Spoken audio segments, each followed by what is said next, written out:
Bueno, bienvenidos. Esta es la clase número 1, primer semana para Matemática 1. Bueno, primero darle la bienvenida al curso y hoy vamos a comenzar con la unidad 1, que es la unidad que hace referencia a los conjuntos. En este caso vamos a ver conjuntos principalmente numéricos.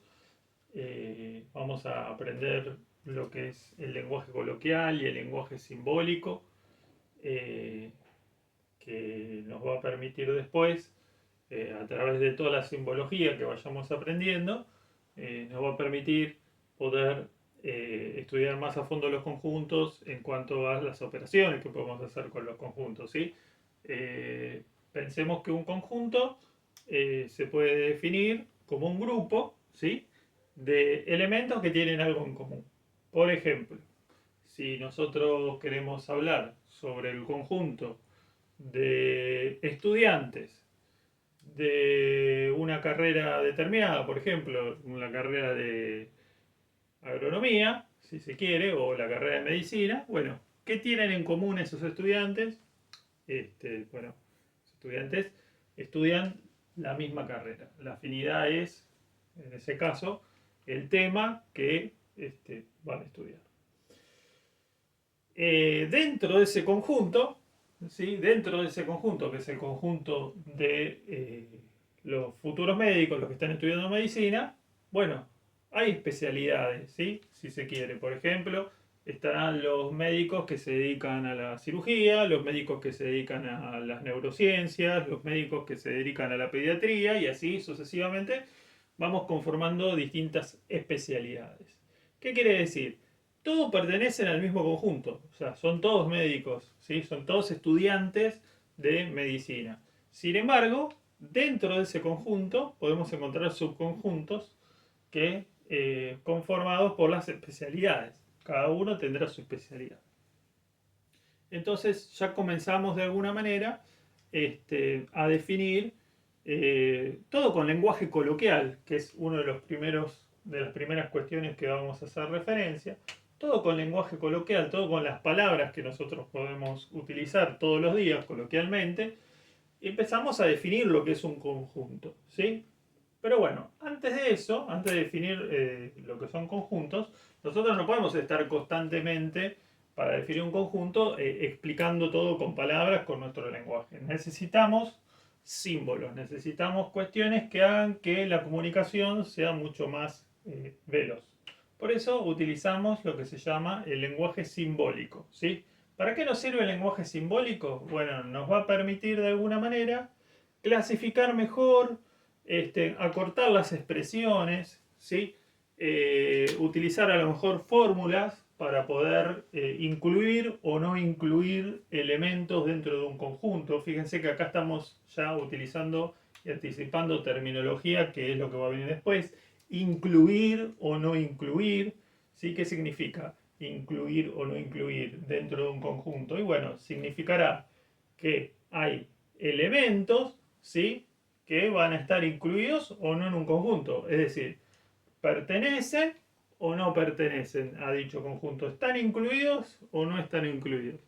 ¿Por qué puede ser que un elemento no esté incluido? Y bueno, puede ser porque no cumple determinado requisito, no cumple no tiene determinada característica. Entonces, en ese caso, decimos que no lo estamos incluyendo. Pero bueno, todo esto no lo podemos explicar con palabras, coloquialmente. Entonces tenemos que recurrir a lo que se llama el lenguaje simbólico. Vamos a ver, primer punto de todo, vamos a ver cuál es la diferencia entre el lenguaje coloquial y el lenguaje simbólico, ¿sí? El lenguaje coloquial es el lenguaje, como dijimos, que utilizamos todos los días. Por ejemplo, si yo quiero decir que 5 es mayor que 3, ¿sí? Esta preposición que estoy poniendo acá, 5 es mayor que 3, me permite, de alguna manera, con palabras, establecer una cuestión que sabemos que es verdadera, ¿verdad? Si, por ejemplo, también podríamos decir al revés, podríamos decir que 3 es menor que 5. Pero ¿cómo lo podemos hacer con símbolos? Que es lo que a mí más me interesa que aprendamos hoy. Con símbolos utilizamos 5, en este caso, es mayor a 3. Este simbolito que está acá en el medio, que parece una B acostada, ¿sí? Tiene un significado. Y en vez de usar la palabra es mayor que, utilizamos este símbolo y miren todas las palabras que nos ahorramos. Entonces, utilizando esta simbología que está acá, ya sabemos que esto se lee más rápido. 5 mayor que 3. ¿Está bien? Lo mismo al revés. Si fuese que 5 es menor que 3, perdón, disculpen, si quisiera decir ahora al revés, si 5 es mayor que 3, 3 es menor, en este caso, que 5. Bueno, para no perder tanto tiempo escribiendo, la matemática se vale de los símbolos. 3 es menor que 5. ¿Sí? ¿Cuántos de estos, cuántos de estos símbolos podemos llegar a encontrar? Y bueno, hay muchísimos símbolos, ¿sí? Por ejemplo, tengo el símbolo mayor, el símbolo menor, ¿sí? Todo esto lo pueden encontrar en la página 5 del libro de matemáticas, del libro de matemáticas que provee IPEA. En la página 5 hay un montón de ejemplos, van a encontrar, pero bueno, no quería perder la oportunidad de mostrarles cuáles son los símbolos más usados, al menos. 5 es mayor a 3, 3 es menor a 5. ¿Qué otros símbolos hay? Bueno, por ejemplo, tengo este símbolo, ¿no es cierto? Si yo quiero decir mayor o igual, cuando me quiero referir a un intervalo, ¿sí? Yo quiero decir mayor igual. Si yo quiero decir que enumerar todos los números, ¿sí? Mayores o iguales a 5. ¿Sí? Entonces tendría en ese caso que utilizar este simbolito de acá. Por ejemplo, menor o igual, ¿sí? ¿Qué quiere decir? Acá estoy definiendo un intervalo cerrado en este caso, que me quiere decir que todos los números, por ejemplo, menores o iguales a 5. ¿Qué quiere decir menor o igual? Que los números van a empezar en el 5. Si yo digo un número que sea menor a 5, el conjunto lo tengo que definir como 4, 3, 2, 1. Supongamos que estoy dentro del conjunto de los números naturales. Y de paso aprovecho para explicar esta cuestión que no es menor. Los números se dividen en conjuntos, ¿sí? Esto es importante. ¿Cuáles son los conjuntos numéricos? ¿Cuál es el conjunto numérico más común que hay? El que se inventó para contar cosas.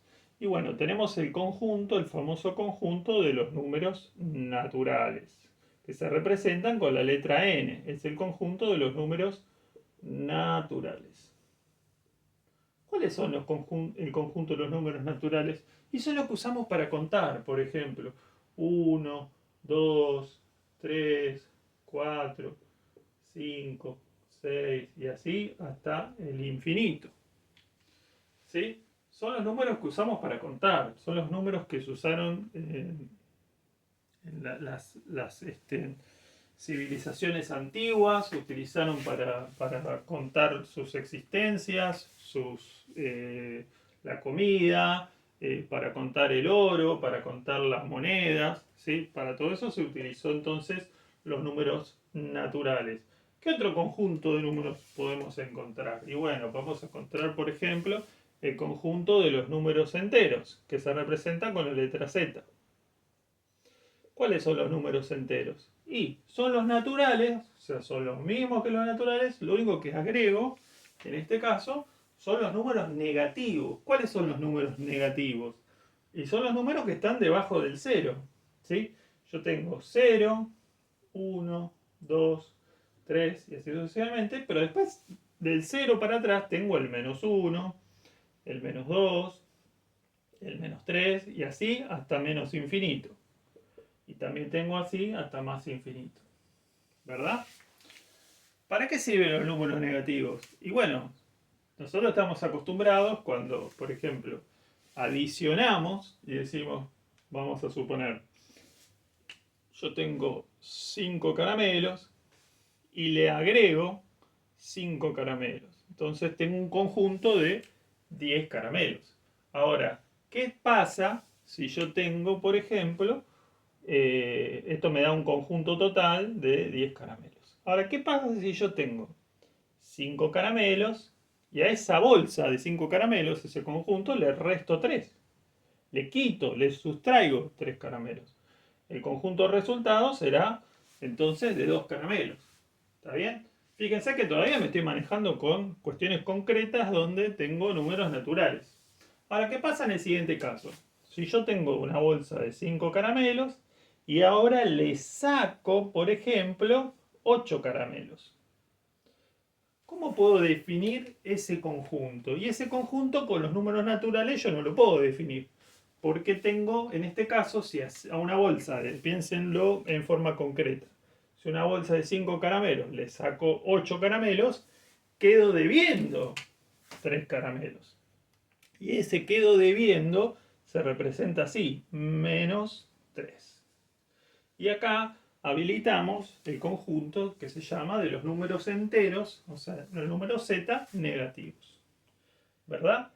Esto sirve muchísimo, ¿sí? Siguen siendo saltos discretos, ¿sí? Porque fíjense que entre el 2 y entre el 1, el 2, el 3 y el 4 no hay nada en el medio cuando yo estoy hablando de números naturales y enteros. Pero yo, por ejemplo, sé que entre el 1 y el 2 está el 1,5, pero no está definido por los números enteros. Entonces ahí es donde yo necesito, si quiero, por ejemplo, hablar de 1,5, bueno, en ese caso tendría que apelar a lo que se llaman los números racionales. ¿Cuáles son los números racionales? Son aquellos números que voy a definir como cociente entre dos números enteros. Y además tengo los números irracionales, que es otro subconjunto. ¿Cuál es el subconjunto de los irracionales? Y bueno, el subconjunto de los números irracionales son aquellos que no puedo definir como cociente de dos números enteros. Por ejemplo, el número pi. Pi es un número que tiene infinita cantidad de decimales. No lo puedo definir como cociente de ninguno de los dos números enteros. En ese caso, voy a necesitar, sí o sí, dejarlo expresado como o como raíz de algo o como un número, un símbolo. Por ejemplo, pi. Pi es un símbolo, ¿sí? Tiene un valor intrínseco que es 3,1416, infinita cantidad de decimales, pero son infinita cantidad de decimales que no las puedo escribir. Entonces utilizo el número pi. Bien, esto fue un resumen entonces de lo que son conjuntos. ¿Qué otro símbolo también tengo que me aparece? Y bueno, hay un montón de símbolos que aparecen en el campo de los conjuntos. Hablamos de mayor y menor, ¿sí? Hablamos de mayor o igual o menor igual a, ¿sí?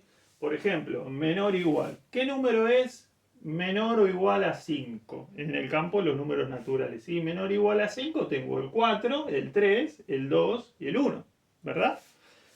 ¿Por qué? Primero que no me puedo ir más allá porque estoy en el conjunto de los números naturales. Pero por otro lado, tengo sí o sí que, ¿cómo se llama? El 5 no lo puedo incluir porque yo dije que quería todos los números menores, ¿sí? Todos los números menores a 5. Entonces, si yo quiero los números menores a 5, el 5 no lo estoy incluyendo. Ahora, si yo quisiera incluir el 5, tendría que decir menor o igual a 5. Y en ese caso, aprovecho para comentar lo que es definir un conjunto por extensión o por comprensión. Si yo quisiera definirlo por extensión, este conjunto que yo estoy hablando, quiero el conjunto de los números naturales menores a 5. Y bueno, en ese caso, si quiero el número de conjuntos naturales menores a 5, es el 4, el 3, el 2 y el 1. ¿Sí? Lo tengo que definir por extensión. ¿Cómo se define por extensión? Entonces, enumerando uno a uno los números, ¿sí? Que yo que van a definir, que van a integrar el conjunto. Ahora, si yo digo menor o igual a 5, tengo que incluir el 5. El 5 es un elemento que está incluido en ese conjunto. Bueno, por acá dije un montón de cosas. Entonces, vamos a ver. Pertenece. Sigamos con los símbolos. Pertenece se pone como una letra E.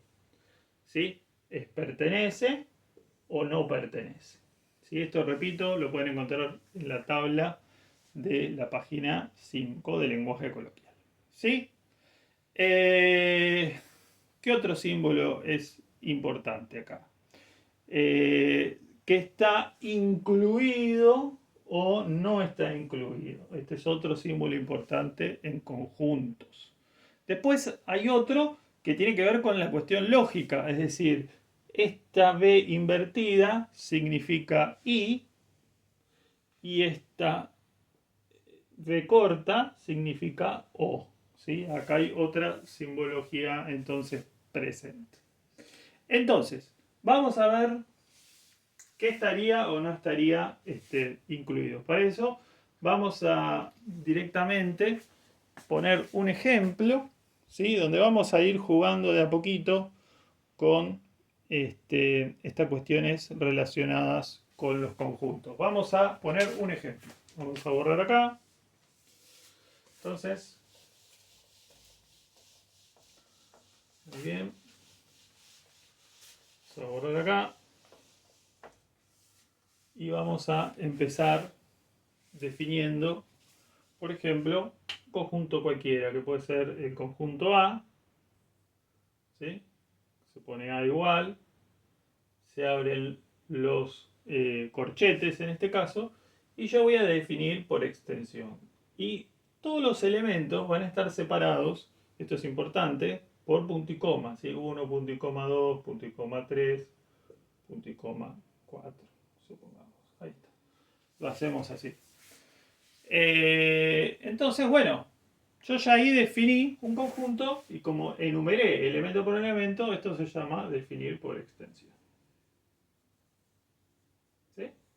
Estoy definiendo el conjunto por extensión. Yo el mismo conjunto lo podría definir perfectamente por lo que se llama comprensión. ¿Y cómo es por comprensión? Y digo que el conjunto A es igual. Y digo, x tal que x, ¿sí? Es un número natural. Es un número natural. ¿O qué otra cosa podría decir en vez de decir? Porque 1, 2, 3 y 4 son conjuntos naturales. También podría decir más fácil, x tal que x pertenece a n, o sea, pertenece al conjunto de los números naturales. ¿Sí? Y acá también puedo seguirlo de arriba, ¿no? Decir y, ¿sí? Es un número natural menor que 5. Y cierro. Entonces, este conjunto que está acá está definido por comprensión. Y estoy utilizando el lenguaje coloquial. ¿Sí? Ahora, ¿qué pasa si yo quiero definir el conjunto por, y repito, acá lo voy a escribir, lo voy a definir por comprensión. Comprensión. Fíjense que la misma palabra me lo dice. Yo no estoy definiendo. Ahora vamos a ver por qué se utiliza la definición de un conjunto por comprensión. Ahora vamos a ver, porque este ejemplo es fácil, pero vamos a ver otros ejemplos donde sí o sí necesito definirlo por necesito definirlo por comprensión porque por extensión no voy a poder. Vamos a ver. X tal que X es un número natural menor que 5. Ahí lo definí usando lenguaje coloquial. También puedo utilizarlo con lenguaje simbólico. ¿Qué símbolos utilicé? Pertenece, n, que es conjunto de los números naturales. Recuerden, n, tengo z, tengo r, que es el conjunto de los números reales, tengo q, que es el número de los racionales, tengo i, que es el de los irracionales. ¿Sí? Entonces, vamos viendo distintos conjuntos numéricos. ¿Sí? Perfecto. El conjunto de los números reales, en definitiva, son todos los números. Son los números, incluye los números naturales, los números enteros, los números racionales y los números irracionales. ¿Sí? Todo es conjunto de los números reales. Y aparte de los números reales, tenemos los números imaginarios. Pero bueno, eso en este momento no lo vamos a estudiar porque escapa un poco al alcance. Pero bueno, sépanlo que existe también un conjunto de números imaginarios. Bueno, entonces x tal que x pertenece al conjunto de los números naturales. Y acá donde uso otro simbolito que les había dicho antes, y, ¿sí? Y x es menor a 5. Entonces fíjense, tres formas. Por extensión, ¿sí? 1, 2, 3, 4 es el conjunto de los números naturales menores que 5. ¿Y por qué estoy usando menor que 5 y no menor igual? Bueno, porque a mí se me ocurrió hacerlo así. Si yo hubiese querido menor igual, acá tendría que haber puesto esto así. Y si yo acá le pongo menor igual, acá en el conjunto por extensión tendría que agregar el 5. ¿Por qué? Porque el 5 está incluido cuando pongo igual. ¿Sí? Ahora, ¿para qué sirve definir un conjunto por extensión? ¿Para qué sirve? Y bueno, sirve para complicarnos la vida un poco, porque si yo tengo que hablar de los números naturales menores a 5 millones y lo tengo que definir por extensión, y bueno, tengo que escribir uno por uno los números que van del 1 hasta el 5 millones, ¿sí? Hasta el número hasta 5 millones. En ese caso, bueno, estaría una tarde completa y llenaría varios pizarrones. Entonces, para economizar un poco la tinta y el tiempo, bueno, entonces es que yo puedo definir un conjunto por comprensión y mucho más eficiente si lo hago utilizando entonces lenguaje simbólico. Entonces tendría que poner x tal que x pertenece a los números naturales y x, ¿sí? Es menor, por ejemplo, que 5 millones. En ese caso, fíjense, con cualquiera me va a entender que estoy hablando de un conjunto grande de números. ¿Cuántos elementos tiene ese conjunto? Y bueno, si es menor o igual a 5 millones, tendrá 5 millones de elementos. ¿Sí? Y si es menor a 5 millones, tendrá 4.999.999 elementos en ese caso. Pero bueno, no viene al caso, pero sí es importante entender para qué se utiliza esto. ¿Sí? Bueno, para terminar, otro símbolo que vimos es incluido o no incluido. Mirando, por ejemplo, el conjunto A, nosotros podemos decir que el 6, por ejemplo, está incluido o no está incluido. Entonces decimos, por ejemplo, que el 6 no está incluido, ¿sí? O mejor dicho, no está incluido, no pertenece, en este caso, al conjunto A, ¿sí? De los números naturales. Pero si yo, por ejemplo, definiese otro conjunto, vamos a llamar un conjunto B, cualquiera, ¿sí? Y el conjunto B yo lo defino como x tal que x es un número que pertenece a los naturales y x es menor a 2. Menor o igual, ahí está, hacemos menor o igual a 2. Ese conjunto, ¿cuál es si yo lo quiero definir por extensión ahora? Y bueno, el conjunto B va a estar formado por los números 1, por los números 2 y paramos de contar. Tiene dos elementos, ¿sí? Va a tener el elemento 2, el elemento 1. Pero viendo todo conjunto, vemos que acá se repiten números, ¿sí? Fíjense, en el conjunto A tengo este elemento que está repetido, y este elemento que está repetido.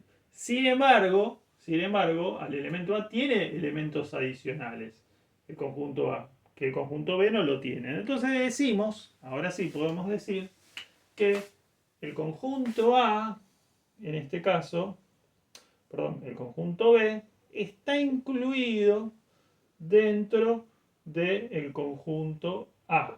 ¿Sí? Podemos decir que es eso. Si yo quisiera, por ejemplo, hablar de el elemento, vamos a suponer que yo creo un conjunto ahora, que lo voy a llamar conjunto C, y el conjunto C tiene esto, se lo voy a definir por extensión, y tiene este elemento. Tiene el 6, y el 7. ¿Sí? Lo que podemos decir acá que el conjunto C no estaría incluido entonces dentro del conjunto A. ¿Sí? Quiere decir que la intersección entre esos dos conjuntos resulta de un conjunto vacío. En cambio, si yo quiero, por ejemplo, el conjunto A y el conjunto B, su intersección, si yo pudiera representarlos con diagramas de Venn, podríamos decir que la intersección de ambos conjuntos correspondería a los elementos. Y vamos a terminar la clase con, entonces, voy a dejar los dos conjuntos, que es el conjunto A y el conjunto B. ¿Sí?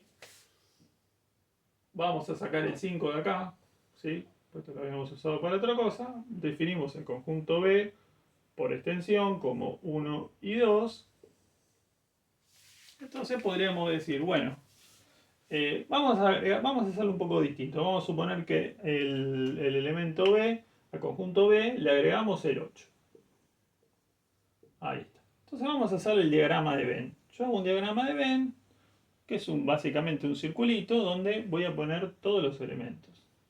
En este caso voy a poner el 1, el 2, el 3 y el 4. ¿Sí? Y por otro lado, tengo el conjunto B.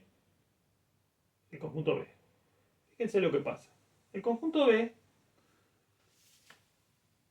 tiene el 1 y el 2 que se repiten porque están en ambos conjuntos y además